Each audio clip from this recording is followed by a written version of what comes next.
अब जरा आते हैं ममदानी पे। ममदानी भाई साहब ये जिहादी है, इस्लामिस्ट है, ये कोई इंडियन अमेरिकन नहीं है, युगांडा उगांडा में पैदा हुआ था। और ये माननीय भागवत जी अमेरिका जा रहे हैं और उनका न्यूयॉर्क में कुछ अधिवेशन या संबोधन वगैरह है। ये जिहादी कह रहा है कि मैं उनको यहाँ संबोधन करने नहीं दूंगा, मेरा बस चले तो मैं उन्हें जगह भी ना दूं। आरएसएस एक कम्युनल ऑर्गेनाइजेशन है, आरएसएस एक आतंकवादी ऑर्गेनाइजेशन, आरएसएस लोग को तोड़ती है। मैं इसको बताऊं, आरएसएस को 100 साल से ज्यादा एग्जिस्टेंस में हो गई, तेरी उम्र नहीं है 100 साल की, तेरे बाप की भी उम्र नहीं है 100 साल की। And RSS is present in more than 120 countries. अगर आरएसएस आतंकवादी संगठन होती, हेटरेट वाली संगठन होती, क्रिमिनल संगठन होती, तो 120 कंट्रियों में क्या उनकी आंखों पे पट्टी बंदी है? Why do they allow RSS to work? यानी कि ममदानी की इतनी औकात बढ़ गई कि माननीय भागवत जी पे आज वो निष्कह रहा भागवत जी की सभा नहीं होने दूंगा न्यूयॉर्क में। अब मुझे पता नहीं कि क्या मैं इवेंट कैंसिल कर सकता हूँ नहीं, क्योंकि ये प्राइवेट इवेंट है, सरकारी इवेंट नहीं, मैं कैंसिल करूँ या नहीं। नेतन्याहू को तू पकड़ेगा, भागवत जी को तू एंटर नहीं करने देगा, मतलब शरिया कानून ही नाफिज कर दे। आज ट्रम्प से पूछा इसी बात पे, कहता जी यहाँ तो साहब ये तो शरिया वाला हिसाब किताब बन रहा आपके अमेरिका में। कहता मैं शरिया बनने नहीं दूंगा because our system is good. कह रहा है तुम्हें शरिया देखना, लंदन जाओ, पेरिस जाओ, वहां तो पैरेलल सिस्टम है, सेकंड वे ऑफ लाइफ है शरिया। ये ट्रम्प कहते हैं second way of life London और पेरिस में शरिया बन गया, अमेरिका में होने नहीं दूंगा। ममदानी की हिम्मत देखो, माननीय भागवत जी का रास्ता रोकेगा। कहता है ये तो आतंकवादी संगठन है, हेटेड संगठन है, जिस इंडिया में बढ़ाओ, तो इंडिया में बढ़ाई नहीं, वो तो युगांडा की पैदावार है यार। कौन से इंडिया की बातें कर रहा है? You have nothing to do with India.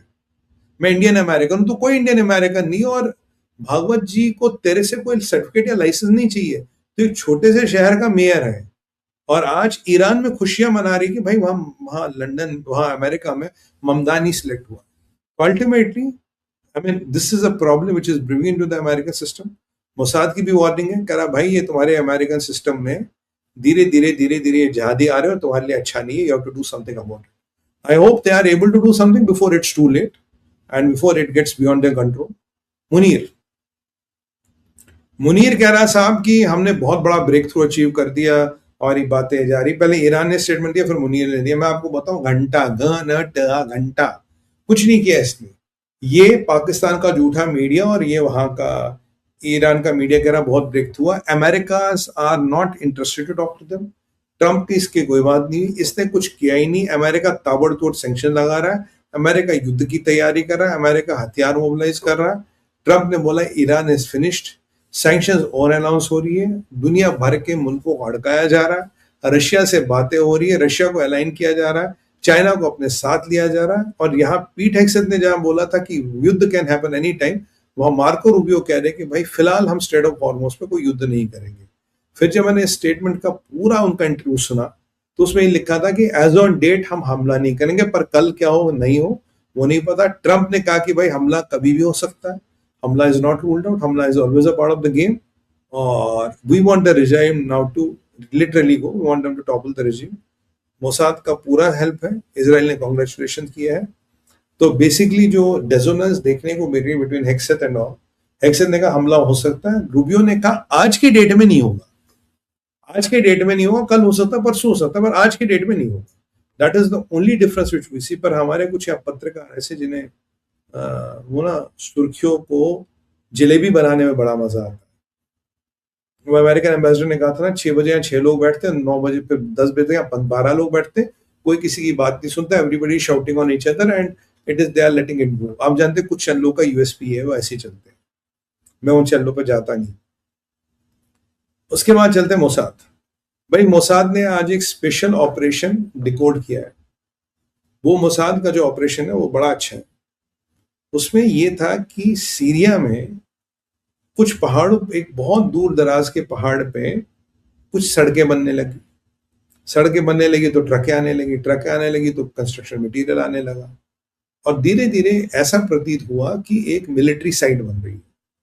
ये 2024 में हुआ ऑपरेशन, जस्ट 2 साल पहले, कि एक मिलिट्री साइट बन रही है। बोला ठीक है, पर इजराइल के स्पाई सैटेलाइट्स और मोसाद का सर्वेलेंस इस पे लगा हुआ था।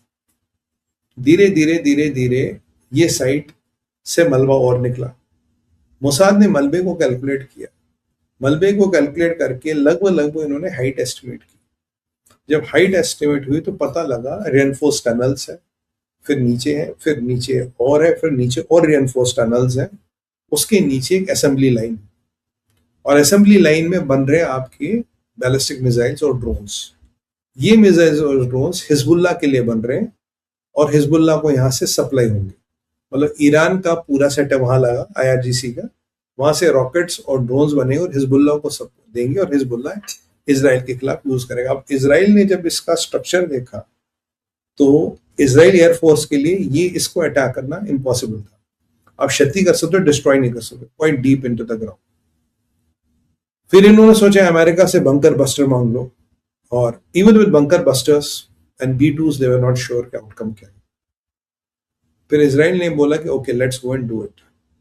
इसराइल ने एक एलीट हिट टीम बनाई और जो इसराइल के बेस्ट कमांडोज हैं, शकत मकाल, if my pronunciation is right, excuse me for my pronunciation but not be the best of Hebrew names, तो उन्होंने वो बनाई और एक टीम गठन की। और वो टीम रात को गई छुपती छुपाती स्टेल्थ हेलीकॉप्टर्स में इस साइड के कुछ क्लिक्स दूर उतरती। Clicks is the type, mics clicks is the term they use. उतरती है, गार्ड्स को न्यूट्रलाइज करती है, साइट के अंदर जाती है, साइट के अंदर जाती है, 2.5 घंटे साइट में रहती है, सारे कैमरास को मैनिपुलेट किया जाता है, सेंसर्स को ओवरराइड करती है। एंड हार्डली 2 हेलीकॉप्टर में लोग गए थे मैक्सिमम, को ओवरराइड करती है, सारी इंपॉर्टेंट पिक्चर्स लेती है, सारे इंपॉर्टेंट डॉक्यूमेंट्स लेती है, सारी इंपॉर्टेंट हार्ड ड्राइव्स लेती है, सारी चीज़ों को थैले में डालती है। एंड दे ऑब्वियसली, और फिर इसराइल के एक्सपर्ट्स इनको बताते हो, हर जगह वो डेटोनेशन लगाते हैं। They come out, they get into the helicopter and detonate the whole site. पूरी साइट को कब्रिस्तान बना देती है एक झटके में। They detonate the whole site. और जो सबसे एडवांस और सबसे डीप इसराइल का, ईरान का मिसाइल और ड्रोन बनाने वाला कारखाना था जिसमें 3 लेयर्स ऑफ रेनफोर्स टनल्स थी, उसको भी उन्होंने डिस्ट्रॉय कर दिया खुद जाके। And Israelis came back without a single casualty, without a single man wounded, without a पैर का नाखून हिलाओ। और ये सबसे बड़ी फैसिलिटी इन्होंने डिस्ट्रॉय कर दी। ये 2024 की बात कर रहा हूँ, आज 2026 में बैठे, इट्स नॉट इवन 2 years। और ये 7 अक्टूबर के बाद की बात है। और ये अभी अभी मोसाद का जो रिपोर्ट है डिक्लासिफाई हुआ है, मोसाद ने बोला है। और ऐसी कई सारी उपलब्धियां, कई सारी अचीवमेंट्स है जो मोसाद ने की। एंड मैंने कहा ये हुई है, आपको बता दो, hardly 12 people or 14 people did the whole job and came out spick and span and dismantled everything। जिसको B2 बॉम्बर डिसमेंटल नहीं कर सकता था, उसको 12 लोगों ने जाके स्पेशल फोर्स ऑफ इसराइल ने काम कर दिया। Kudos, way to go। And I support them for all what they have done, and they should do more of these actions।